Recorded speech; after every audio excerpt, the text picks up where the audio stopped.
Selamat siang Tribuners, bersama saya Tria Wulandari. Inilah update berita terkini yang dilaporkan langsung reporter Tribun Network dari lapangan.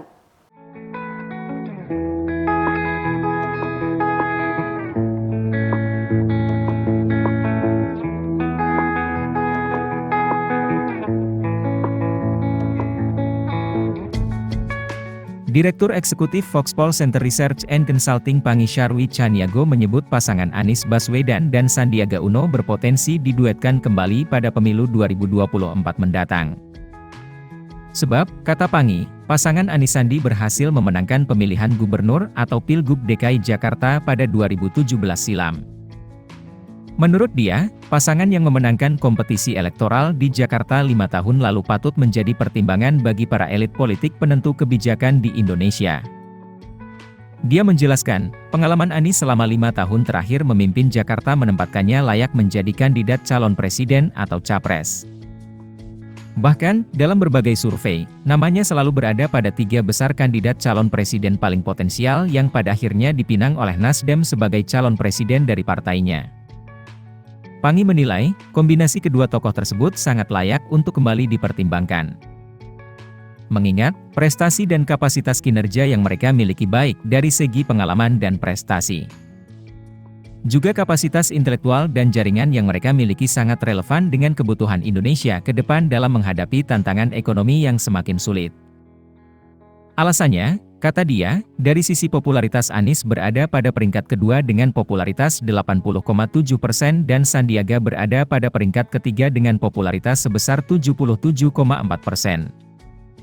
Survei Litbang Kompas terbaru 2023 yang dirilis pada hari ini, Rabu, 22 Februari 2023, menyebut, Sandiaga Uno menempati peringkat teratas elektabilitas figur calon wakil presiden, cawapres, dengan angka 12,4%. Disusul kemudian Ridwan Kamil dan Anies Baswedan. Masing-masing 10,1% dan 6%. Ketiga figur ini merupakan di 3 besar cawapres berdasarkan hasil survei Litbang Kompas terbaru. Untuk Sandiaga Uno, jumlah itu mengalami kenaikan 1,8% ketimbang survei serupa pada Oktober 2022. Berubah dari 10,6% menjadi 12,4%. Adapun elektabilitas Ridwan Kamil turun 1,4%. Pada Oktober 2022 lalu, Gubernur Jawa Barat itu memperoleh 11,5% dan kini menjadi 10,1%. Sementara itu, elektabilitas Anies sebagai cawapres berada di urutan ketiga, turun dari 9,3% menjadi 6%. Di peringkat selanjutnya ada Ganjar Pranowo dengan 5,9%. Lalu, ada Prabowo Subianto 5,9%, disusul Agus Harimurti Yudhoyono, AHY, sebesar 3,7%. Kemudian, ada Erick Thohir sebesar 3,1%, Tri Risma Harani 2,6%. Puan Maharani 1,7% dan Mahfud MD sebesar 1,7%. Lantas, Khofifah Indar Parawansa 0,4% dan Abdul Muhaimin Iskandar atau Cak Imin sebesar 0,2%. Sementara Prabowo berada pada peringkat pertama dengan popularitas 93% dan Ganjar berada pada peringkat keempat dengan popularitas 74,7%.